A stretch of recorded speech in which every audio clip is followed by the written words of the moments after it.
السلام علیکم ورحمۃ اللہ وبرکاتہ۔ ناظرین سامعین، امید کرتا ہوں کہ آپ سب خیریت سے ہوں گے۔ ناظرین، ہم لوگ تفہیم اردو پڑھ رہے ہیں قاعدہ۔ آج کے سبق میں سبق نمبر 35 پڑھیں گے، نون گنہ کا استعمال۔ سبق شروع کرنے سے پہلے میں آپ سے ایک چھوٹی سی گزارش کرتا ہوں، اگر آپ ہمارے چینل میں نئے ہیں تو ہمارے چینل کو سبسکرائب کریں، ساتھ ہی ساتھ بیل آئیکن کو بھی دبا دیں تاکہ ہر آنے والے ویڈیو نوٹیفیکیشن آپ تک پہنچ جائے اور کوئی بھی سبق آپ لوگوں سے نہ چھوٹے۔ تو دیکھیں ناظرین، میں سبق شروع کرتا ہوں۔ بسم اللہ الرحمن الرحیم۔ ما، نون گنہ ہے تو اس طرح پڑھنا، ما۔ ہاں، وہاں، یہاں، ہوں، لوں، دوں۔ ماں، ہاں، وہاں، یہاں، ہوں، لوں، دوں۔ میں، ہیں، نہیں، یہیں، کہیں، گئیں، وہیں۔ میں، ہیں، نہیں، یہیں، کہیں، گئیں، وہیں۔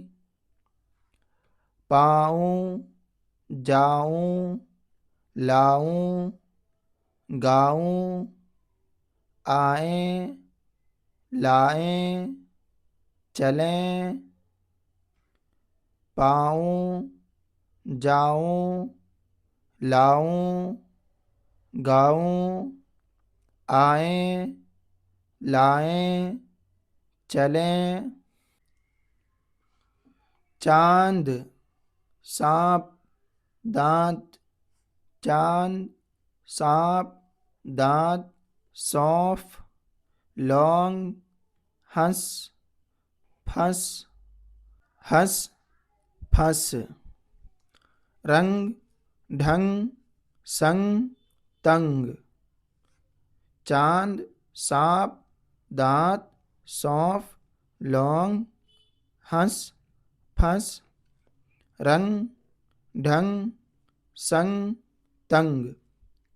اب اس سے ان الفاظ سے بنے جملوں کو دیکھیں۔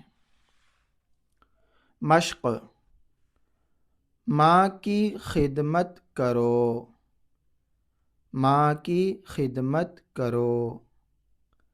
آپ کے والد کہاں ہیں، آپ کے والد کہاں ہیں۔ حامد یہاں نہیں آیا، حامد یہاں نہیں آیا۔ گاؤں سے دادا آئے ہیں، گاؤں سے دادا آئے ہیں۔ جہاں جاؤ وہاں شور مت کرو، جہاں جاؤ وہاں شور مت کرو۔ زیادہ نہ ہنسو، زیادہ نہ ہنسو۔ چاند نکلا، چاند نکلا۔ دادی اماں آ گئیں، دادی اماں آ گئیں۔ دانت صاف رکھو، دانت صاف رکھو۔ دھوئیں سے بچو، دھوئیں سے بچو۔ سونف کھاؤ، سونف کھاؤ۔ لونگ لاؤ، لونگ لاؤ۔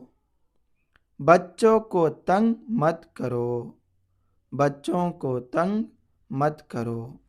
تو ناظرین، آج کے سبق میں نون گنہ کے استعمال اس کے بارے میں پڑھیں، نون گنہ کے استعمال اور اس کے الفاظ اور ساتھ میں جملے پڑھیں مشق۔ آنے والے سبق میں سبق نمبر 36 پڑھیں گے۔ ایسے حروف جو پڑھنے میں نہیں آتے یا ان کو پوری آواز نہیں آتی، اس کے بارے میں پڑھیں گے۔ ناظرین، ویڈیو کو لائک کیجیے، اپنے دوست احباب میں شیئر کیجیے تاکہ سب لوگوں کو اردو پڑھنے کا طریقہ معلوم ہو جائے۔ دعا میں یاد رکھیں۔ خدا حافظ۔ السلام علیکم ورحمۃ اللہ وبرکاتہ۔